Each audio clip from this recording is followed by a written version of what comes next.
December 9 నాడు ఉరుకుండ్రి, మీరు రుణం తెచ్చుకోండి, 2 లక్షల రూపాయలు తెచ్చుకోండి, నేను వస్తూనే ఉన్నా, సంతకం పెడతా. ఏది పోయిన డిసెంబర్ 9 2023 అది పోయింది. సంవత్సరం దాటింది, ఈ డిసెంబర్ 9 కూడా పోయింది. అయిందా రుణమాఫీ? 2-3 సార్లు రేవంత్ రెడ్డి కాంగ్రెస్ వాళ్ళు ఆడాయిడ మాట్లాడినారు. ఏమని? రుణమాఫీ చేసినామని.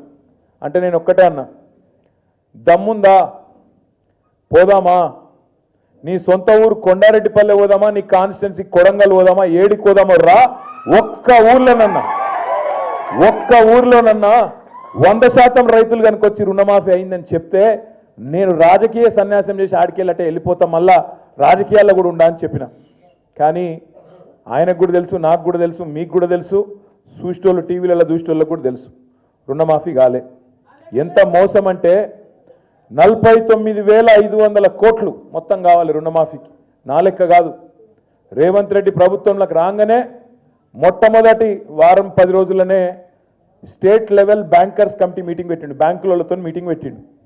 ఎంత కావాలి పైసలు రుణం మాఫీ చేసేందుకంటే? 2 లక్షల రుణం. వాళ్ళు చెప్పిండ్రు 49,500 కోట్లు సార్ అని చెప్పారు. ఏమైందో ఏమో తెలియదు. 10-15 రోజులకు రేవంత్ రెడ్డి ఎక్కడో మాట్లాడుకుంటే చెప్తున్నాడు, ఒక్క సంవత్సరం మేము కడుపు కట్టుకుంటే చాలు 42,000 కోట్లు మాఫీ చేస్తా అన్నాడు. 7,000 కోట్లు అప్పటికే ఎగిరిపోయినాయి.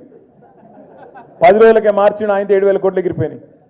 ఒక 15-20 రోజుల తర్వాత క్యాబినెట్లో పెట్టిరు రుణమాఫీ అని. 42,000 కోట్లు ఆయనతో సడన్గా 31,000 కోట్లు అయింది. 11,000 కోట్లు అక్కడ పోయినాయి. మళ్ళా తర్వాత బడ్జెట్లో పెట్టిండ్రు, బడ్జెట్ 26,000 కోట్లే అన్నారు. మరి ఏడవైంద్ర నాయన 49,000 కోట్లు 26,000 కోట్లు ఎట్లయింది అంటే చెప్పేదానికి ఎవరు రెడీగా లేరు. ఆ 26,000 కోట్లలో కూడా ఈరోజు అరాచకం ఏంటంటే ఇప్పటి వరకు రైతుల ఖాతాల్లో పడ్డది 12-13,000 కోట్లు దాటలేదు. ఏ ఊళ్ళో కూడా 30-35% కంటే ఎక్కువ రుణమాఫీ కాలేదు.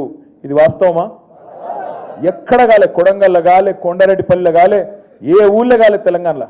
కానీ సిగ్గు లేకుండా రాహుల్ గాంధీ నుంచి మొదలు పెడితే కింద ఉండే గల్లీలో ఉండే కాంగ్రెస్ కార్యకర్త దాకా అయిపోయింది మొత్తం చేసేసినాం, ఇంకేం లేదు చేయనికే.